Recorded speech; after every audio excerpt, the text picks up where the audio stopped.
Assalamualaikum warahmatullahi wabarakatuh, teman-teman semuanya. Di video kali ini saya akan membahas tempat yang paling horor di Indonesia. Mau tahu tempat itu di mana saja? Kalau begitu subscribe dulu dong, kemudian nyalakan loncengnya. Yang pertama, Lawang Sewu. Menurut desas-desusnya, di bangunan ini terdapat banyak hantu noni Belanda. Kenapa seperti itu?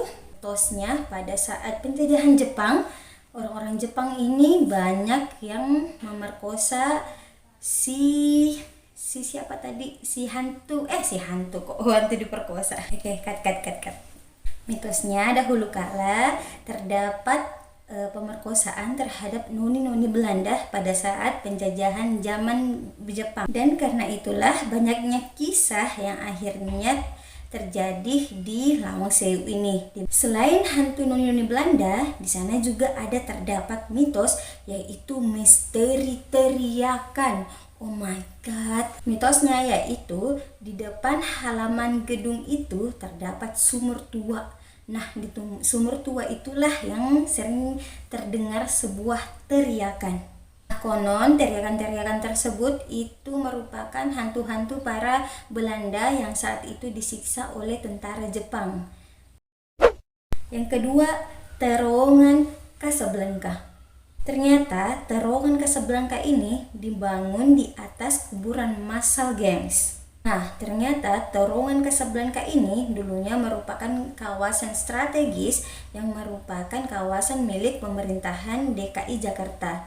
Dan karena kawasan tersebut strategis untuk dipergunakan sebagai sebuah terowongan, akhirnya pihak dari pemerintah DKI Jakarta itu memindahkan seluruh kuburan tersebut ke tempat lain.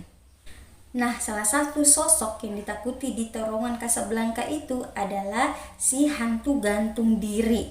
Menurut desas-desus yang beredar, katanya si hantu yang gantung diri ini merupakan seorang laki-laki yang pernah gantung diri di dalam terowongan Casablanca itu, gengs. Selain daripada hantu gantung diri itu, di terowongan Casablanca yang ditakuti juga itu ada katanya namanya si kuntilanak merah.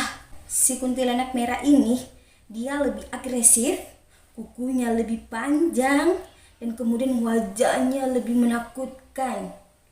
Dan karena terkenalnya daripada si hantu kuntilanak merah ini, dulu pada tahun 2007 ini difilmkan dengan judul Terowongan Casablanca. Jadi akhirnya kalau ada yang berkendara di terowongan Casablanca, kebanyakan orang-orang akan membunyikan klaksonnya sebanyak 3 kali. Hal itu sebagai penanda karena supaya terhindar dari hantu-hantu dan arwah-arwah yang penasaran di tempat itu. Yang ketiga adalah Benteng Fort Rotterdam.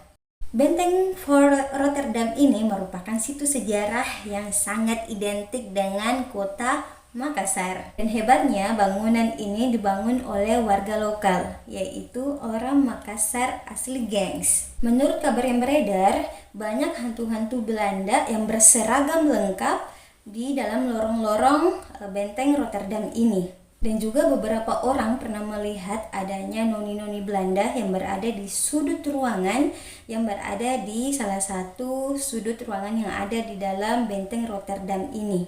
Cerita yang paling seram yaitu cerita Sumiati. Menurut kabar yang beredar bahwa laki-laki tidak boleh masuk ke dalam benteng Rotterdam ini jikalau mereka memakai pakaian berwarna merah. Mungkin hantu Sumiati tidak suka kali ya baju warna merah. Yang keempat, Gunung Kawi. Gunung Kawi ini terletak di Kabupaten Malang, Jawa Timur.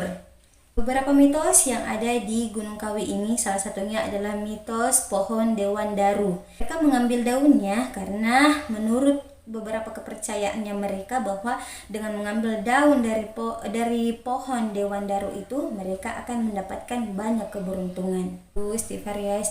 Dan di Gunung Kawi ini merupakan tempat pertapaan orang-orang atau raja-raja pada zaman dahulu kala.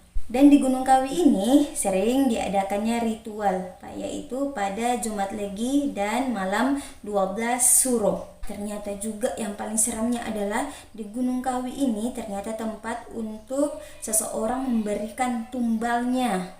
Jadi kalau mereka memberikan tumbal, biasanya si tumbal ini akan biasanya mati secara mendadak tanpa adanya rasa sakit atau seperti apa, langsung meninggal begitu saja. Dan juga katanya ketika seseorang yang sudah memberikan tumbal, maka hartanya itu akan naik secara meningkat. Astagfirullah, astagfirullah, astagfirullah. Tempat yang paling horor selanjutnya adalah di Bandung, Rumah Kentang. Rumah Kentang ini berada di Sumur Aceh, Bandung. Orang banyak menyebut rumah ini rumah kentang karena konon katanya rumah ini ketika kita masuk ke dalamnya maka akan beraroma, yaitu bau kentang masak yang sudah direbus. Orang-orang biasanya melihat penampakan hantu laki-laki beserta anjingnya yang tak kasat mata. Sejarah dari Rumah Kentang ini, konon katanya dulu ada seorang anak laki-laki yang meninggal karena ketika dia sedang bermain-main, dia lari ke dalam sebuah wajan yang berisi kentang yang sedang direbus oleh ibunya. Akhirnya dia lompat masuk ke dalam wajan tersebut, akhirnya dia meninggal. Setelah itu, akhirnya rumah tersebut selalu mengeluarkan aroma bau kentang rebus. Yang kelima, yaitu di Hotel Pondok Indah, Bedugul, Bali. Hotel ini dikenal dengan nama Istana Hantu oleh penduduk setempat. Hotel tersebut merupakan proyek dari salah satu anak bungsu putra Presiden Indonesia kedua, yaitu Soeharto. Nah, di sini si anaknya yang bernama Tommy Soeharto merupakan pemilik dari hotel ini. Tapi pembangunan proyek tersebut terhenti karena pada saat itu Tommy Soeharto masuk penjara. Menurut desas-desus yang beredar, hotel tersebut ditinggalkan pada satu malam oleh seluruh staf dan seluruh tamu hotel dikarenakan adanya serangkaian peristiwa horor yang terjadi. Menurut kabarnya, peristiwa horor itu terjadi karena adanya hantu para bekerja yang telah meninggal pada saat pembangunan. Ngeri juga kali ya ketika kita tidur di salah satu kamar hotel, tiba-tiba ada yang mengetuk. Tok, tok, tok. Pekerjaan saya belum selesai. Pekerjaan saya belum selesai. Ngeri. Baiklah, inilah video kita kali ini. Kalau kalian menyukai video ini, maka jangan lupa ya like, subscribe, kemudian nyalakan lonceng notifikasinya. Jangan lupa ya, kalian juga tuliskan di kolom komentar kira-kira berikutnya kita bikin video apa lagi. Sampai jumpa, have a nice day. Wassalamualaikum warahmatullahi wabarakatuh.